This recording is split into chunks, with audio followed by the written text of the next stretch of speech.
Good morning dear students, how are you all. कैसे हैं आप सभी? I hope you are all doing well. प्यारे साथियों, प्यारे विद्यार्थियों, जैसे कि आप जानते हैं कि हमने अभी हाल ही में अपना टॉपिक शुरू किया है सब्जेक्ट वर्ब एग्रीमेंट, और उसमें मैंने जो उसके मेन रूल्स थे, जो ज़्यादा ही इम्पोर्टेंट रूल्स थे, वो मैंने कंप्लीट करा दिए हैं। अभी कुछ थोड़ी चीज़ें इसमें बाकी रह गई है जिसको मैं आज कराऊंगा। तो मेरे साथ मेरे चैनल सुपर एक्सलेंट क्लासेस पर बने रहिए और ऐसे ही ग्रामर की छोटी टिप्स लेते रहिए। तो समय नष्ट ना करते हुए टॉपिक को शुरू करते हैं। हमारा टॉपिक है सब्जेक्ट वर्ब एग्रीमेंट। जी देखिए प्यारे साथियों, कुछ चीज़ें बाकी रह गई थी। हालांकि ये टॉपिक लगभग जो है 80% हो गया है, लेकिन कुछ रूल्स ऐसे हैं जो नाउन के साथ, जो हमारे कॉमन नाउन होते हैं, करेक्टिव नाउन होते हैं, उनके साथ जो वर्ब का जो यूज होता है, जो तालमेल होता है वर्ब का, वो कहीं अलग से होता है। कहीं सिंगुलर में आती है, कहीं प्लूरल में आती है। कहीं सब्जेक्ट लग रहा है देखने में सिंगुलर, कहीं लग रहा है प्लूरल। तो इस सारी चीज़ें हम समझेंगे और स्टेप बाय स्टेप इसको करेंगे। सपोज कीजिए कुछ वर्ड ऐसे होते हैं, सम नाउन, सम नाउन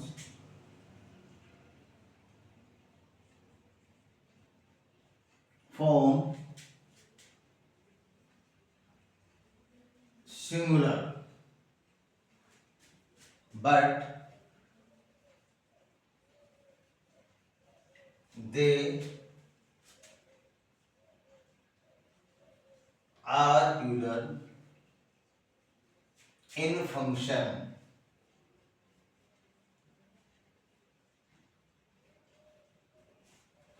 कहने का मतलब यह है प्यारे विद्यार्थियों कि कुछ नाउन दिखने में लगते हैं सिंगुलर, लेकिन वे वास्तव में होते हैं प्लूरल, और उनके साथ आने वाली जो मेन वर्ब है या फिर हेल्पिंग वर्ब है वो भी प्लूरल होगी, सिंगुलर नहीं होगी। सपोज कीजिए कैटल, ये हमारा नाउन है। अब सिंपली बच्चों क्या लगता है कि जिस नाउन के लास्ट में एस या ईएस लगा हुआ है वो हमारा प्लूरल है, और जिसमें एस या ईएस नहीं लगा हुआ है वो हमारा सिंगुलर है। बच्चे कभी कभी ये सोच लेते हैं, लेकिन प्यारे साथियों, मेरे प्यारे विद्यार्थियों, कुछ नाउन हमारे ऐसे होते हैं जिनके लास्ट में एस या ईएस ना भी हो तो भी वो प्लूरल माने जाते हैं। जैसे कैटल,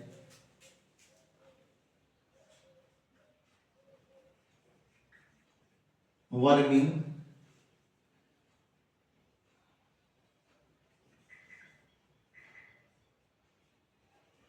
जेंट्री, एक्सक्यूज मी,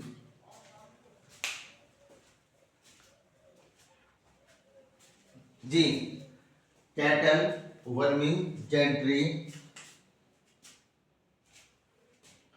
पुलिस, एटीसी।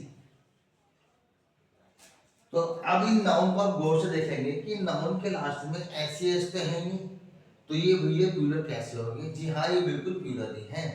इनको हम प्लूरल नाउन मानेंगे क्योंकि इनका रूप देखने में लग रहा है सिंगुलर, लेकिन ये जो फंक्शन है, इनका जो यूज होता है लैंग्वेज में, वो प्लूरल नाउन की तरह ही होता है। एग्जाम में इस तरीके से आते हैं ये, माई cattle is grazing in the field।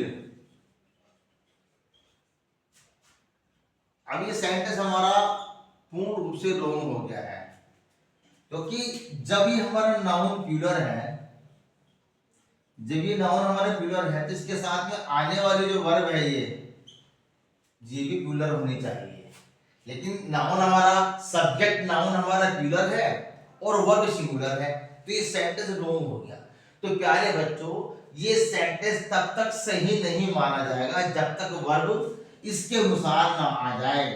तो रूल्स ये कहता है singular subject singular verb, plural subject plural verb. तो प्यारे साथियों, हमें माई कैटल के बाद जो वर्ब आ रही है इज, इस इज का हमें आर करना पड़ेगा, तभी ये सेंटेंस हमारा राइट माना जाएगा। My cattle are grazing in the field, in the field, इस तरीके से। तो कभी कभी प्यारे साथियों इस तरह के सेंटेंस एग्जाम में आ जाते हैं। और कई बार क्या होता है, जो नाउन है इसमें मिस्टेक दे देते हैं, कभी कभी CATTLES ऐसा आ जाता है कैटल्स। तो प्यारे साथियों ये कैटल्स नहीं होता है, ये कैटल ही होता है। कैटल का मतलब होता है मवेशी, यानी गाय भैंस बकरियां आदि। जो पशु होते हैं उनमें गाय भी आ जाती है, भैंस भी है, बकरियां भी है, सबको मवेशी बोलते हैं, कैटल बोलते हैं। ठीक, तो इनके बाद में आने वाली जो वर्ब होगी वो प्लूरल होगी, सिंगुलर नहीं होगी। इस प्रकार सेंटेंस रोम हमारा ऐसे मिलेगा हमें करने के लिए, और राइट हमें ऐसे करना है। जैसे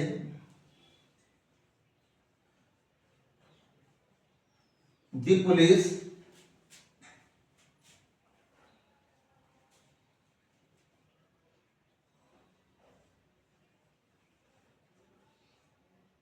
कंट्रोल्स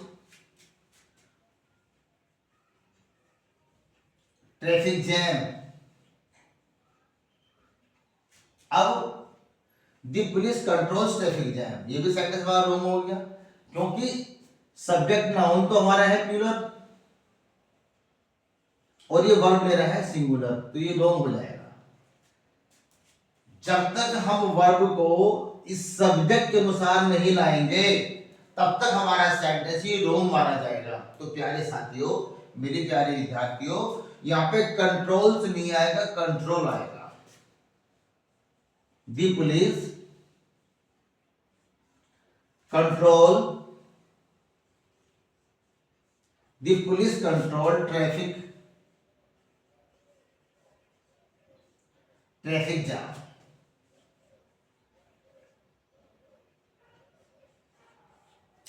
इस तरीके से।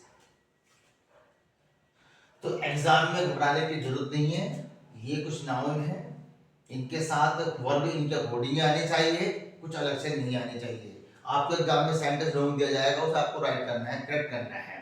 यूपी बोर्ड में खासकर जो बच्चे 12th स्टैंडर्ड में है, 11th स्टैंडर्ड में है, उनके लिए जो आता है ये करेक्ट और इनकरेक्ट के रूप में आता है, जिससे हम टॉपिक का नाम दे दिया है सिंटैक्स। सिंटैक्स के अंदर जितने भी हमारे पार्ट ऑफ स्पीच है सबके एरर करने के लिए आती है। टेंस की भी आएगी, सब्जेक्ट वर्ब एग्रीमेंट की भी आएगी, नाउन की भी आएगी, प्रोनाउन की भी आएगी, आर्टिकल्स की भी आएगी, सभी की आती है। तो स्टेप बाय स्टेप आपको ये चीज समझ के चलना है जी।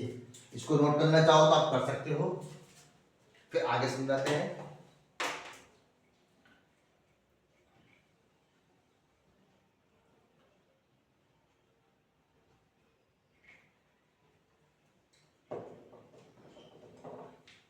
जी डन, ओके।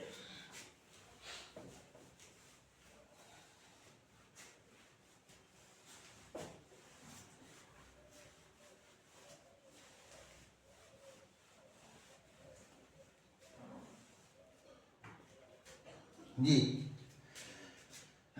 देखिए, रिच, पुअर, ऑनेस्ट,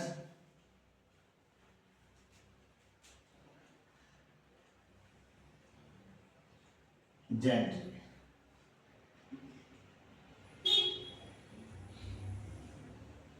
जी रिच, पुअर, ऑनेस्ट। प्यारे बच्चों, आपको ये रिच, पुअर, ऑनेस्ट जो है, वैसे तो ये एडजेक्टिव ऑफ क्वालिटी है, वैसे तो ये एडजेक्टिव क्वालिटी है, लेकिन इनका रूप जब नाउन जब इनका यूज नाउन के रूप में होता है तभी अपने साथ आर्टिकल दी लेके चलते हैं। दी रिच, अभी प्यारे बच्चों नाउन बन गए। दी पुअर, ये नाउन बन गए। दी ऑनेस्ट, दी नीडी,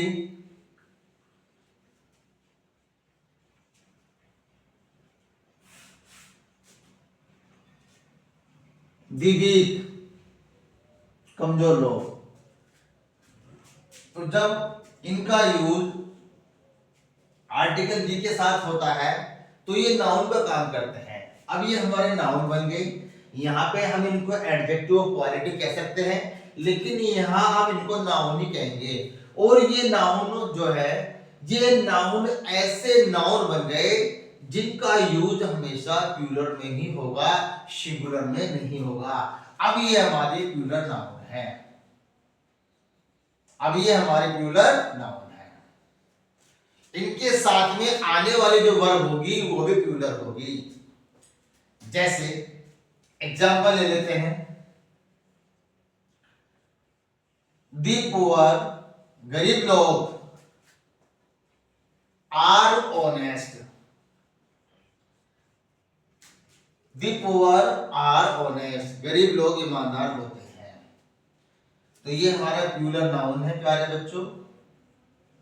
इनके साथ में वर्ब जो आई है वो भी प्लूरल आई है। तो ये ध्यान रखना, कभी कभी क्या होता है एडजेक्टिव क्वालिटी का नाउन के रूप में प्रयोग किया जाता है, जिसकी पहचान ये है कि इससे पहले आर्टिकल दी होगा। समझ गए आप लोग? ये भी ध्यान रखना है। दी रिच आर माइजर, अमीर लोग अधिकतर कंजूस होते हैं, ऐसा कहा जाता है, ऐसा माना जाता है। लेकिन मैं समझता हूं ऐसा कुछ नहीं है, फिर भी समझिए। Plural subject, plural verb, verb हमेशा सब्जेक्ट के अकॉर्डिंग आएगी। तो ये भी नाउन का रूप है। कभी कभी इनमें भी एरर करने के लिए आ जाती है, तो इनको भी हमें समझना है। और अगर एडजेक्टिव क्वालिटी से पहले आर्टिकल दी का यूज किया गया है तो इनका यूज नाउन के रूप में होगा, और ये हमेशा अपने बाद में मेन वर्ब की या तो फर्स्ट फॉर्म लेंगे या फिर प्लूरल हेल्पिंग वर्ब लेंगे। जैसे आर हो गया, हैव हो गया, वर हो गया, डू हो गया, एक्सेट्रा। इस तरह के वर्ब ये लेंगे। ठीक, इनको नोट करना चाहो तो कर सकते हैं आप।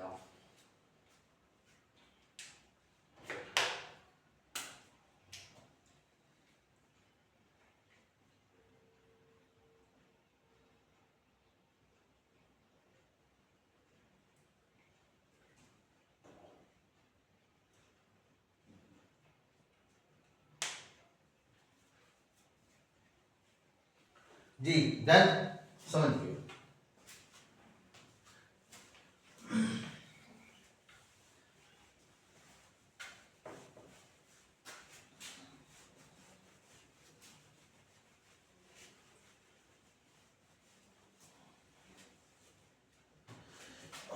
प्यारे साथियों, आपने कलेक्टिव नाउन के बारे में पढ़ा होगा और आपने कॉमन नाउन के बारे में जरूर पढ़ा होगा। आई मस्ट से आपने पढ़ा होगा। तो जब किसी नाउन का प्रयोग कलेक्टिव नाउन के रूप में होता है तो वो हमेशा सिंगुलर वर्ब लेता है, लेकिन अगर किसी नाउन का यूज कॉमन नाउन की तरह हुआ है तो वो हमेशा प्लूरल वर्ब लेगा। जैसे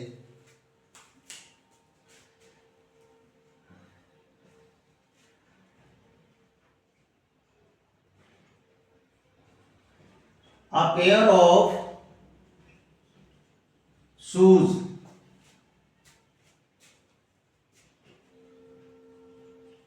was bought, a pair of shoes was bought yesterday। अब इस वाले सेंटेंस के अंदर a pair of shoes जो आ रहा है ये हमारे कलेक्टिव नाउन के रूप में आया है, और इसके साथ जो वर्ब आई है वो सिंगुलर आई है, क्योंकि आ पेयर यानी एक जोड़ी जूते, एक जोड़ी जूते, ये हमारा कलेक्टिव नाउन है। आ बंच ऑफ ग्रेप्स, ये भी हमारा कलेक्टिव नाउन है। आ हर्ड ऑफ कैटल, ये भी हमारा कलेक्टिव नाउन है।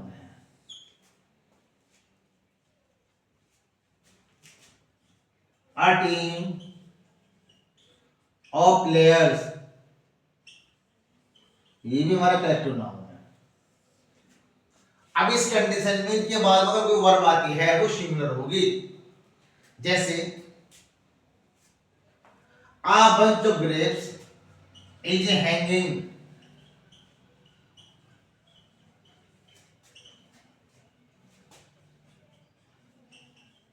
from a vine.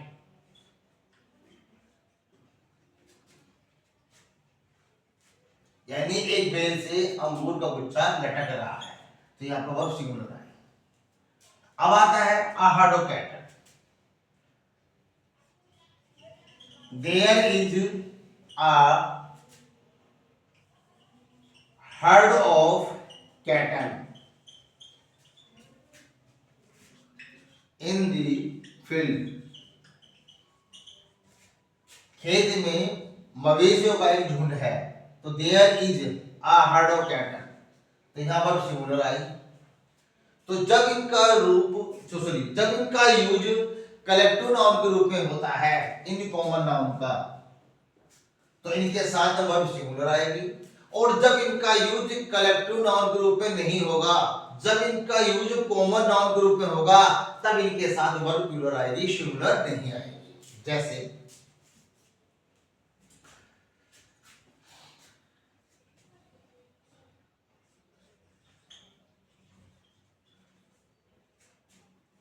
The grapes are sour.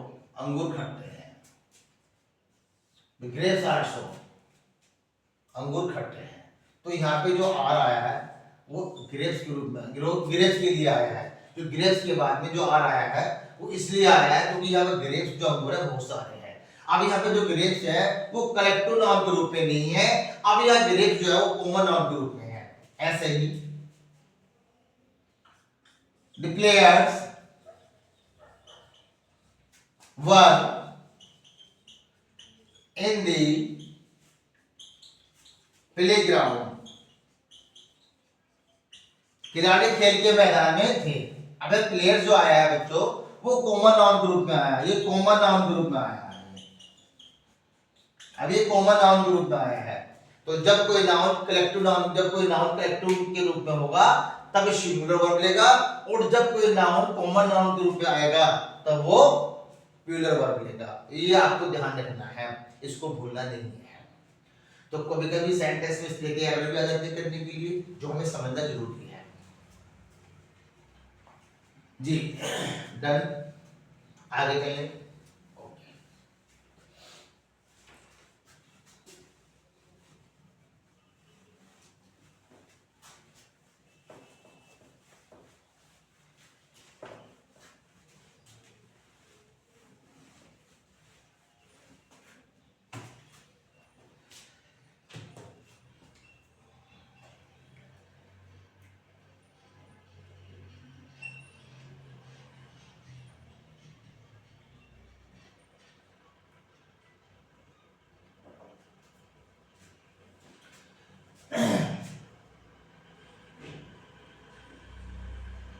अगर हम बात करते हैं स्पेसिफिक अमाउंट की,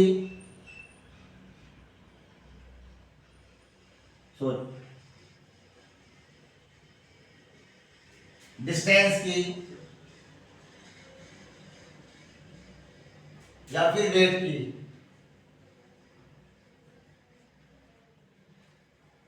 etc. अगर हम सेंटेंस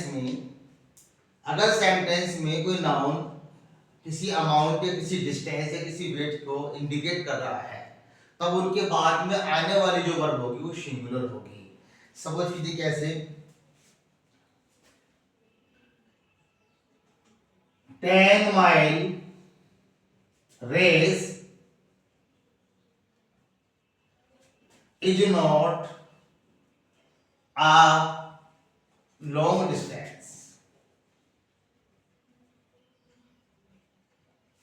10 मील की जो रेस है वो कोई लंबी दूरी नहीं मानी जाती। तो अब यह जो चीज आया वो 10 माइल्स के लिए आया है, ये जो डिस्टेंस की बात हो रही है।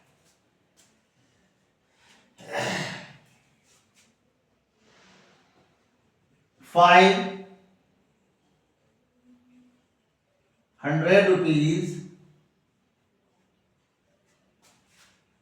is not enough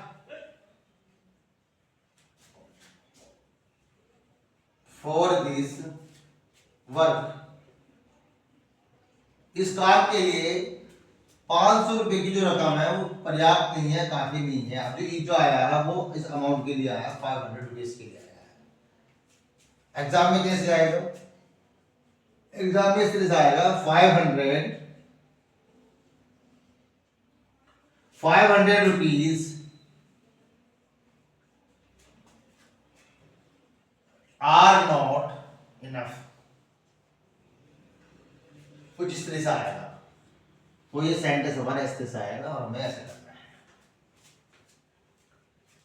तो ध्यान रखना प्यारे साथियों, कभी कभी सेंटेंस के अंदर इस तरह के भी सेंटेंस आ जाते हैं जो हमें थोड़ा सा कंफ्यूज करते हैं। हमें लग रहा है बात हो रही है 500 रुपीज की, तो वर्ब यहाँ पे डॉलर आनी चाहिए। लेकिन जब किसी सेंटेंस में, किसी सेंटेंस के अंदर अमाउंट, डिस्टेंस या किसी वेट की बात आती है तो वो हमेशा सिंगुलर वर्ब लेता है, प्लूरल वर्ब नहीं लेगा। तो ऐसे सेंटेंस अगर आ रहा है तो सेंटेंस हमारा रॉन्ग माना जाएगा। बाकी सिंगुलर वर्ब आ रही है तो सेंटेंस हमारा करेक्ट है। तो कुछ सेंटेंस इस तरीके के भी आ जाते हैं।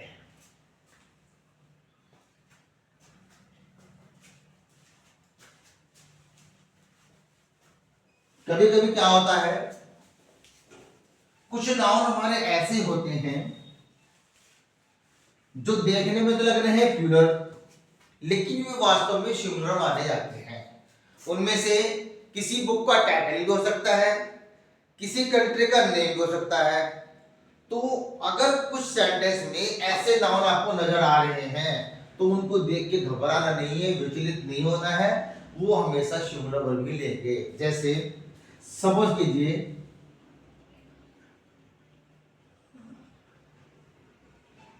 The United states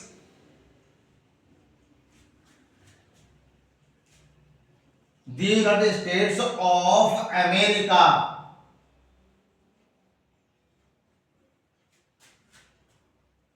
are powerful, ये दोनों होगा सेंटेंस, क्योंकि the United States of America, ये प्यारे बच्चों देश का नाम है, ये टाइटल है कंट्री का, इसे हम टाइटल बोल सकते हैं। ये नाम है, देश का नाम है, ये देश का नाम है, इसीलिए इसके बाद में आने वाली जो वर्ब होगी वो सिंगुलर होगी, वो प्लूरल नहीं होगी। अर्थात ये सेंटेंस इस प्रकार बनेगा, the United States of America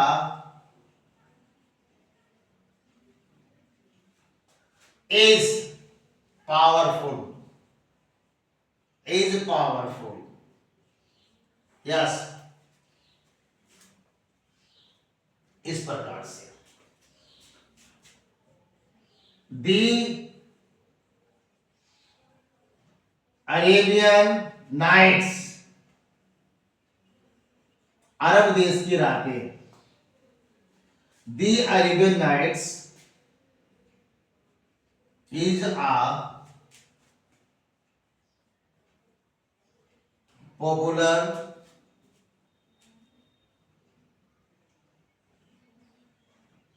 book. अब ये जो प्यारे बच्चों दी अरेबियन नाइट्स है, ये बुक का टाइटल है, ये टाइटल ऑफ बुक है, किसी पुस्तक का टाइटल है, इसलिए इसके बाद जो वर्ब आए वो सिंगुलर आती है, जो कि बिल्कुल सही है। तो कभी कभी सेंटेंस में किसी देश का नाम आ जाता है, किसी बुक का टाइटल आ जाता है। और भी है दी वेस्ट इंडीज, ये भी देश का नाम है, ईस्ट इंडीज, वेस्ट इंडीज, दी गुलिवर्स ट्रेवल्स,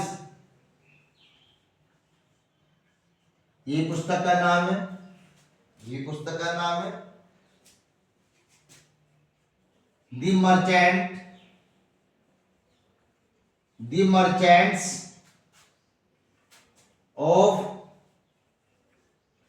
वेनिस, ये पुस्तक का टाइटल है, ये दोनों पुस्तक के टाइटल हैं और ये देश का नाम है। तो कुछ नाउन देखने में भले ही लग रहे हैं प्लूरल, लेकिन वास्तव में वो सिंगुलर होते हैं और उनके बाद में आने वाली जो वर्ब है वो भी सिंगुलर होगी, प्लूरल नहीं होगी। तो कभी कभी प्यारे विद्यार्थियों, प्यारे साथियों, नाउन के साथ जो वर्ब आ गई है उसका तालमेल गलत दिखा दिया जाता है, जो हमें सही करना होता है। इसमें घबराने वाली की जरूरत वाले को, इसमें घबराने वाली कोई बात नहीं है। आप परेशान मत होना, इनको भी थोड़ा सा पढ़ के जरूर देख लेना, क्योंकि एग्जाम में इस प्रकार के क्वेश्चन भी आ जाते हैं जी। कुछ एग्जाम्पल मैं आपको बताना चाहूंगा।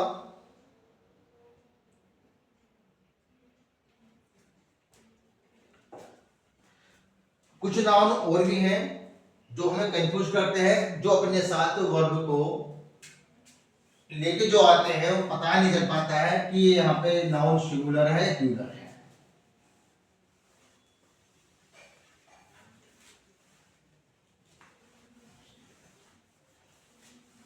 समझिए,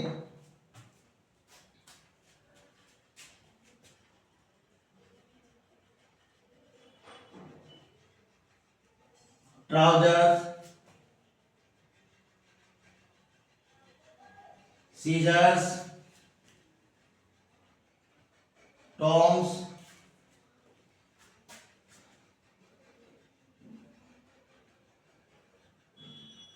बाइनोकुलर्स,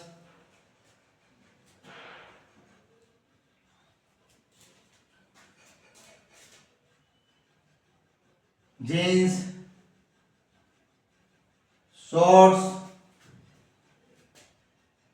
ईटीसी। और भी है, पजामाज है, ब्रीचेज है, और बहुत सारे वर्ड है।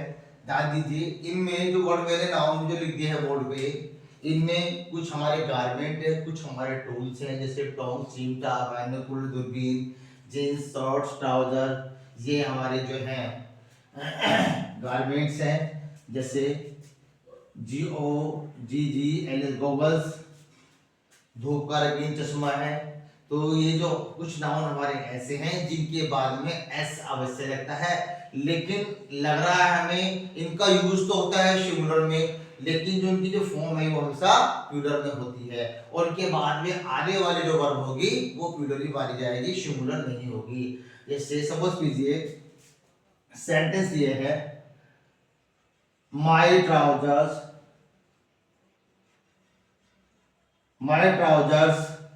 इज लूज, मेरा ट्राउजर ढीला है।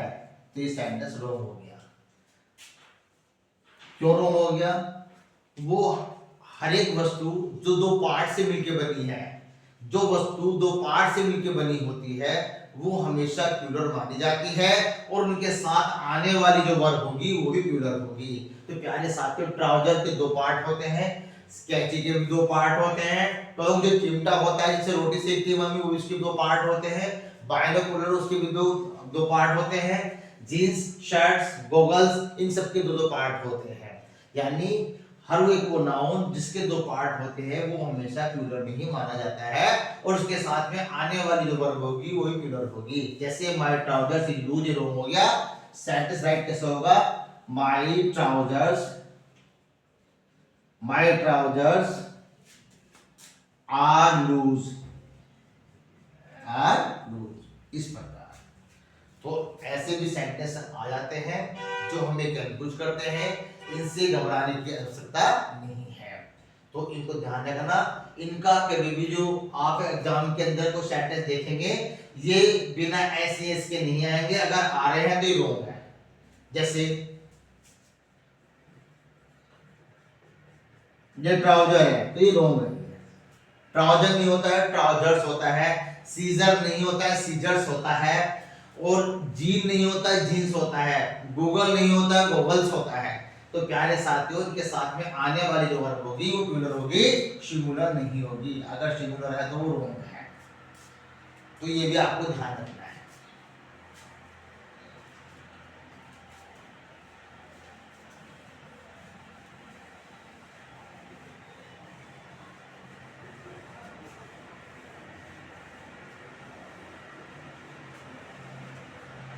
जी,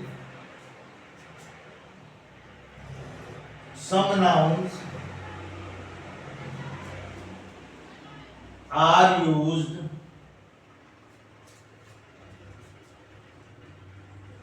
with s और es।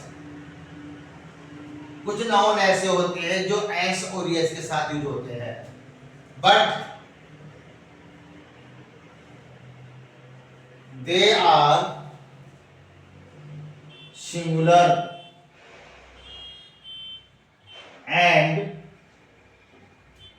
Take singular verb.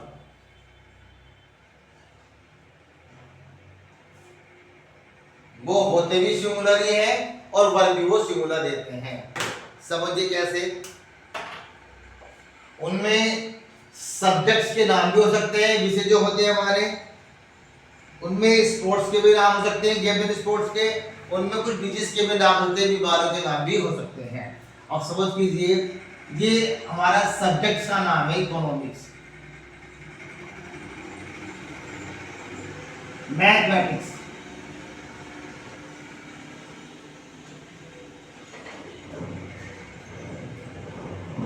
तो ये हमारे सब्जेक्ट हैं। क्या है बच्चों? ये हमारे सब्जेक्ट्स हैं, ये विषय हैं। ठीक, इनके साथ में आने वाली जो वर्ब होगी वो सिंगुलर होगी, प्लूरल वर्ब नहीं होगी। जैसे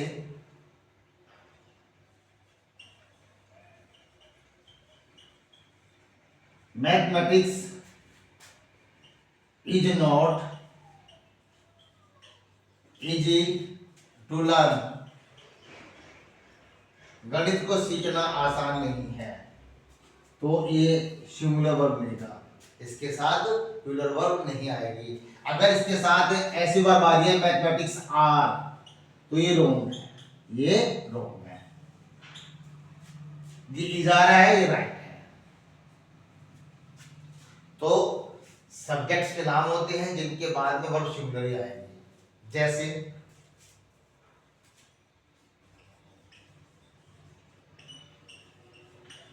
बिलियर्ड्स है,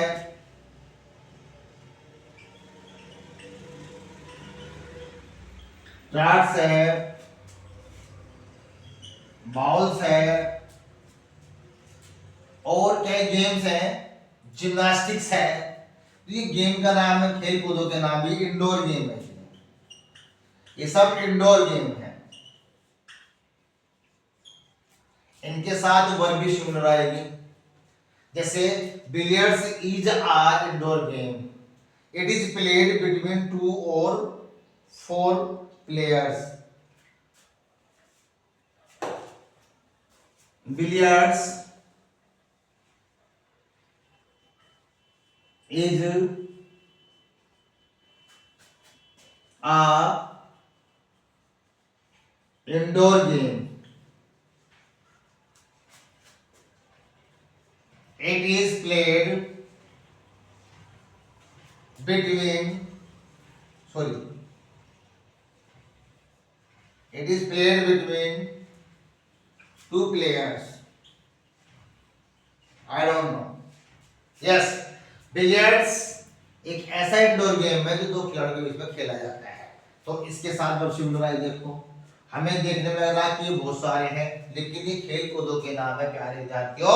इनके बाद में जो वर्ब आएगी सिंगुलर आएगी, प्लूरल नहीं आएगी। ये भी आपको समझना है जी।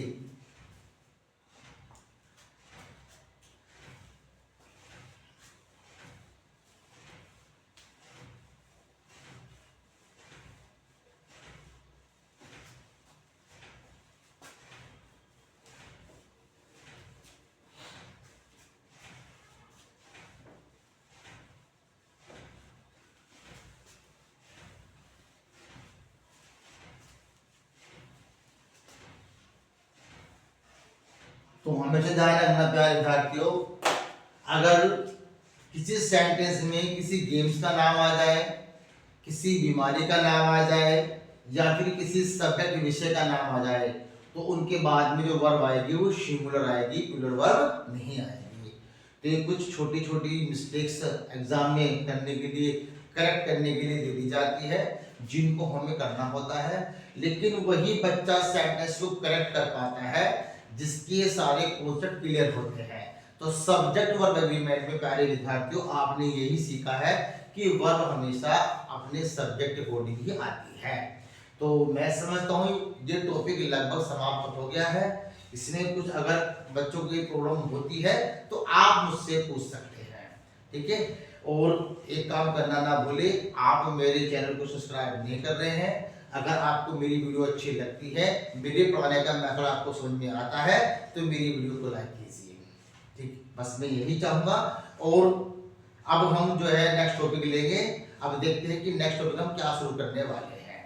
अभी हमने हाल ही में डायरेक्ट से इनडायरेक्ट, पैसिव वॉइस और सब्जेक्ट वर्ब एग्रीमेंट पढ़ा दिया है।